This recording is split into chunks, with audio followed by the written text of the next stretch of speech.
Mosin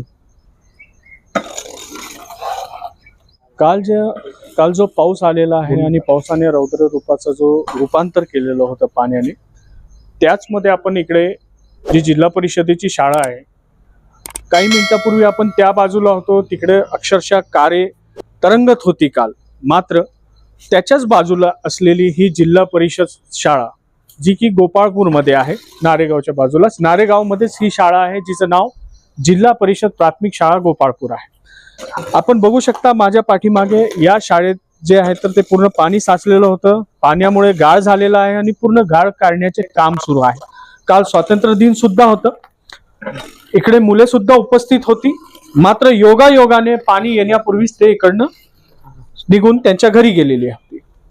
आपण बोलूया या शाळेच्या मुख्याध्यापकांशी.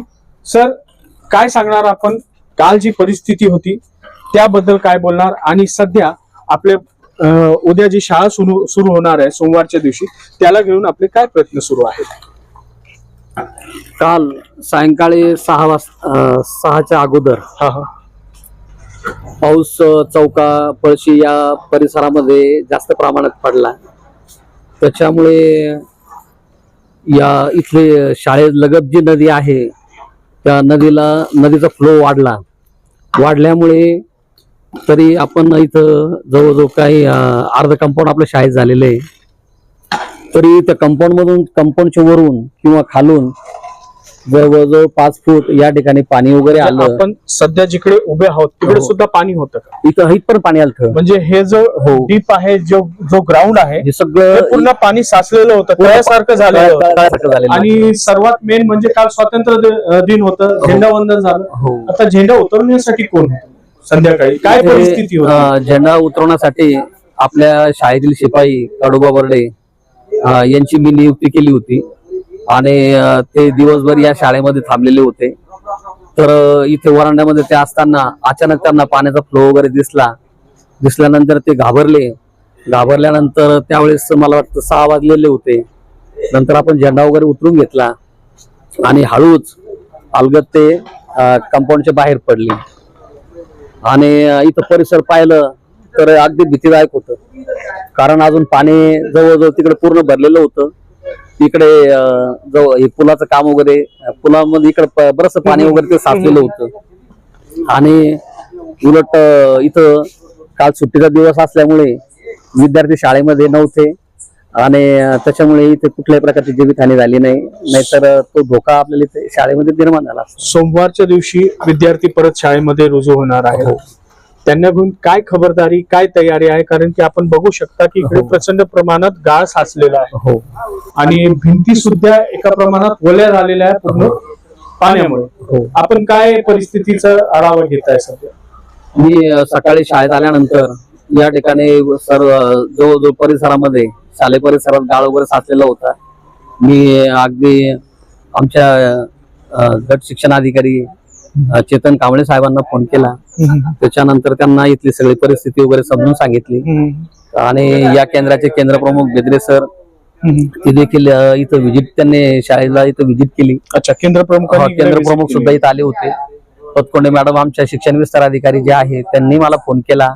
मग GPS न आपण सगळ्याचं शूट केलं. अच्छा. आणि प्रशासनाला म्हणजे इथं पंचनामा सुद्धा आपण केला. अच्छा, पंचनामा पण झाला आणि आपण ग्रामपंचायतच्या नावाने आपण ते सगळं म्हणजे त्यांना एक आपण अर्ज देणारच आहे. ते सगळं प्रोसेस मी केलेलं आहे आणि शासनाला सुद्धा कळवलेलं आहे. आणि त्याच्यानंतर मग कळवल्यानंतर माझ्याकडे आता 2 लेबर पुन्हा टँकर वगैरे आपण इथं मागवलं आणि हे सगळं स्वच्छता वगैरे करणं चालू आहे. आपण बघू शकता की इकडे माझ्या पाठीमागे टँकर आहे, त्याद्वारे पाणी या ग्राउंड मध्ये पाणी टाकून जो गाळ आहे तो काढण्याचं काम सुरू आहे. आणि ही जी कंपाऊंड वॉल आहे समोरची, ती अर्धवट भिजलेली आहे. तिथपर्यंत आपण बघू शकता की पाणी साचलेलं होतं. माझ्यासोबत सध्या ज्यांनी झेंडा उतरवला त्यावेळेस संध्याकाळची काय परिस्थिती? मी झेंडा काढता मी पहिले झेंडा उतरले खाली. झेंडा उतरता म्हणलं पाईप ठेवा मध्ये, तर पाईप ठेवता तो डायरेक्टच पाणी कुणाला सर कुठलं हे समोर जे पाणी आहे, तर मग इथं बदल पडत सर बदगडी तो मुलगा जिकडे चढतो का तिथं त्याच्या पलीकडून आलं का पलीकडून. अच्छा. हा, हे पूर्ण पाणी इथपर्यंत होतं. हे जे खेळण्यावर आहे ना सर, हे खेळण्यावर असं पाणी उकळ्या मारायचं. या खेळण्यावर सुद्धा पाणी होतं पूर्ण. खेळण्यावर सुद्धा असं पाणी उडायची, पाणी इतकं पाणी होतं. हे नाही हं. हे पूर्ण असं लय भांडी सर, लय भांडी सर. मी एकला ना घाबरलो, मी एकला का. मला वाटलं पाऊस पाणी नाही पडत सर इकडून, काही नाही. अचानक पाणी कसं काढ म्हणली कोणी इकून, असं उलटं पाणी आलं, उलटं इकून वॉशरूम. तर मी मग तिकडं पलीकडून एक खिडकी बाहेरून मी खिडकी उघडली, त्याच्या पाठीमाग उडी मारली मी पाठवून बाहेर. मग म्हणजे तुम्ही बाहेर जाताना तिकडचा रस्ता वापरला. तिकडचा वापरला. इकडे पूर्ण ग्राउंड मध्ये पाणीच पाणी साचलं. पाणीची असं थिर डोक्याच्या उच पाणी होतं. मग कसं मग आपला हिंमतच फाटली ना. कदाचित ही जी कंपाऊंड वॉल जर का काल नसती तर पूर्ण शाळेमध्ये पाणी आतमध्ये, जी सुरक्षा भिंत आहे आपण बघू शकता, जर कदाचित ती काल जर नसती तर अक्षरशः पूर्ण शाळेच्या वर्ग खोल्यांमध्ये पाणी साचलं असतं. आता बघूया की हे काम कितपर्यंत होतंय. विद्यार्थी सोमवारी शाळेत येणार आहे, मुख्याध्यापक त्यांच्या परीने पूर्ण प्रयत्न करीत आहेत. मी सय्यद सैफ, टाइम विटनेस साठी.